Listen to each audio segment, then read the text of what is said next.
صرف اللہ کو پکارا جائے گا. اور شرک فی الدعا، جس کو بھی پکاریں گے آپ مدد کے لیے اس کو آپ نے معبود بنایا ہے، کسے باشد. یہ مسئلہ سمجھ لیجئے، لا تدعو مع اللہ احدا، اللہ کے ساتھ کسی کو مت پکارو. حضور نے فرمایا کہ جوتی کا تسمہ بھی مانگنا ہو تو اللہ سے مانگو. اللہ نے تو دروازہ کھولا ہوا ہے، جو چاہو مانگو، کسی اور سے مت مانگو. دیکھیے ایک علمی مسئلے اور ہوتے ہیں. یہ جو روحانیات کا معاملہ ہے، عالم ارواح میں کیا صورت ہے، ارواح صرف کہیں اللہ کے پاس کسی کولڈ سٹوریج میں ہے یا اس کا اس دنیا سے بھی کوئی تعلق ہے، یہ علمی مسائل ہیں. فرض کیجئے اس وقت کوئی ارواح یہاں موجود ہو، فرض کیجئے، میں اس کا انکار نہیں کروں گا، ہو سکتا ہے کہ ہو سکتا ہے کوئی روحانیت والا شخص بتا بھی دے کہ ہاں فلاں کی روح موجود ہے، ہوگی بھائی، اسے نظر آتی ہوگی، ٹھیک ہے. یہ بھی ہو سکتا ہے کہ کوئی شیطان جن ہو اور وہ دھوکہ دے رہا ہو کہ میں فلاں کی روح ہوں، ہو سکتا ہے کہ نہیں. لیکن یہ بھی ہو سکتا ہے، وہ بھی ہو سکتا ہے، مجھے اس سے بحث نہیں. مجھے جس سے بحث ہے وہ یہ ہے کہ مجھے پکارنے کی اجازت نہیں ہے. ہوا کرے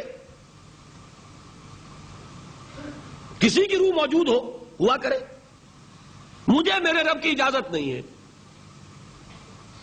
کہ میں اسے پکاروں. مدد مانگوں گا اللہ سے، دعا کروں گا اللہ سے، استغاثہ کروں گا اللہ سے، تکلیف کے لیے دعائی دوں گا اللہ کی.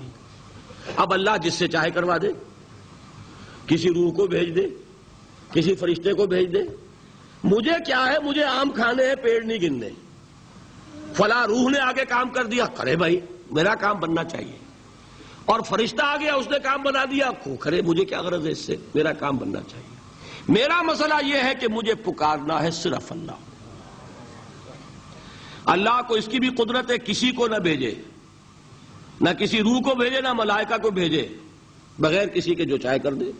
اللہ کا مرضی ہے، وہ چاہے کسی روح کو بھیج دے، کسی فرشتے کو بھیج دے. مجھے اس سے غرض ہی کوئی نہیں. مجھے تو اپنی تکلیف کا دور ہونا مطلوب ہے، اس کے لیے میں پکاروں گا. سمجھ رہے؟ دیکھیے میں سادہ ترین کر رہا ہوں مسئلہ. عبد القادر جیلانی کی روح یہاں ہے یا نہیں، حضور کی روح انور یہاں ہے یا نہیں، یہ تو علمی مسئلہ ہو گیا نا. یہ فرشتے یہاں ہیں کہ نہیں، کوئی اختلاف ہے. میں پکار سکتا ہوں اسے کہ بھائی ذرا میرا کام کرتے نا. یہ کروں گا تو شرک. موجود ہیں کرامن کاتبین ہے کہ نہیں، موجود ہونا نہ ہونا یہ مسئلہ علمی. جو اصل میں شرک سے متعلق مسئلہ ہے وہ یہ ہے کہ پکارنے کی اجازت نہیں. دیکھیے حضور کی ایک حدیث ہے، اور یہ ایک ہمارے لیے خوشخبری ہے. آج 8واں دن ہے، آپ اپنی نیند کی قربانی دے رہے ہیں، آ رہے ہیں، سن رہے ہیں. یہ حدیث بھی سن لیجئے، بشارت والی حدیث ہے. مجتمع قوم فی بیت من بیوت اللہ، نہیں جمع ہوتے کچھ لوگ اللہ کے گھروں میں سے کسی گھر میں. اس کا مصداق اول تو مسجد ہوگی، لیکن تقریباً تمام محدثین نے مانا ہے کہ صرف مسجد تک محدود نہیں ہے، سب گھر اللہ کے ہیں. یہ جگہ کس کی ہے؟ تو عہد ہے یہ چیز، لیکن مسجد کا ہوگا تو وہ مصداق اول ہو جائے گا.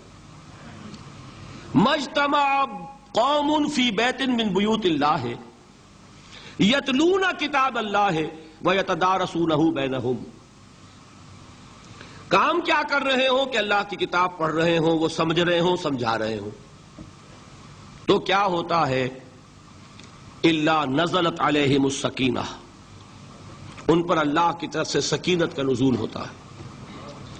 وغشیتہم الرحمہ، رحمت خداوندی انہیں ڈھانپ لیتی ہے. وحفتہم الملائکہ، فرشتے ان کے گرد گھیرا ڈال لیتے. وذکرہم اللہ فی من عندہ، اور اللہ ذکر کرتا ہے ان کا ملائکہ مقربین کی محفل میں. دیکھو تم کہتے تھے یہ انسان بڑا گھٹیا ہے، میرے وہ بندے اس وقت میرے گھر میں جمع ہے صرف میرے کلام کو سمجھنے کے لیے. اللہ فخر کرتا ہے، ذکر کرتا ہے اللہ اس محفل میں فی من عندہ. تو فرشتے ہیں کہ نہیں؟ ان فرشتوں کو پکار نہیں سکتے. اگر آپ نے یا جبرائیل میرا یہ کام کروا دو، تکلیف میری رفع کر دو کہا اور شرک ہوا، یا میکائیل اور یا اسرافیل. اسی طرح اگر آپ نے کسی اولیاء اللہ کے ارواح میں سے کسی کو پکارا، اسی طرح اگر آپ نے انبیاء کو پکارا، جس کو بھی پکارا وہ شرک ہو جائے گا. پکارنے کی اجازت نہیں ہے، پکارو صرف اللہ کو. اللہ جس کے ذریعے سے آپ کا کام کرائے اس کا اختیار ہے. باقی رہ گئے علمی مسئلے. بعض لوگ کچھ اگر شاہ ولی اللہ دہلوی نے اپنے کچھ روحانی تجربے لکھ دیے، وہ اس کو شرک بنائے پھر رہے ہیں کہ تو شرک ہو گیا، مشرک ہو گیا، یہ ہو گیا. بھائی وہ علمی مسائل ہیں. مثال کے طور پر اس میں پھر عرض کروں گا، کوئی اختلاف کرے اتفاق کرے.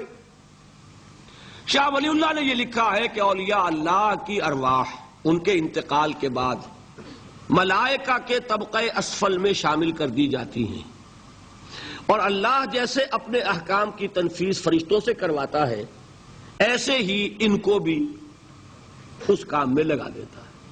اب یہ ایک علمی مسئلہ ہے یا نہیں ہے مجھے کیا پتا. کوئی خاص دلیل شاہ صاحب نے بھی نہیں دی، میں بھی مانتا ہوں. جو دلیلیں دی ہیں اس پر میرا بھی دل مطمئن نہیں ہوا، ٹھیک، لیکن یہ ایک علمی بات ہے. اب کہہ بھی رہے طبقہ اسفل، ملائکہ کا طبقہ اعلیٰ نہیں، اسفل. اللہ تعالیٰ کی ایک بیوروکریسی ہے، اس بیوروکریسی کے نچلے درجے میں اگر یہ بھی شامل ہو جائیں تو میرا کیا بگڑتا ہے؟ فرشتے بھی ہیں، وہ بھی ہو جائیں، وہ بھی اللہ کے احکام کی تنفیذ کر رہے ہیں، وہ بھی کر دیں. اصل مسئلہ یہ کہ مجھے اجازت نہیں ہے، میں طبقہ اعلیٰ کے فرشتے کو نہیں پکار سکتا، اسفل کو کیا پکاروں گا؟ میں جبرائیل کو نہیں پکار سکتا، سید الملائکہ انہیں نہیں پکار سکتا. یہ ہے اصل بات. نداء لغیر اللہ، اللہ کے سوا کسی اور سے دعا، کسی اور سے استغاثہ، استدعاء، استمداد، یہ استعانت، یہ ہے اصل میں شرک.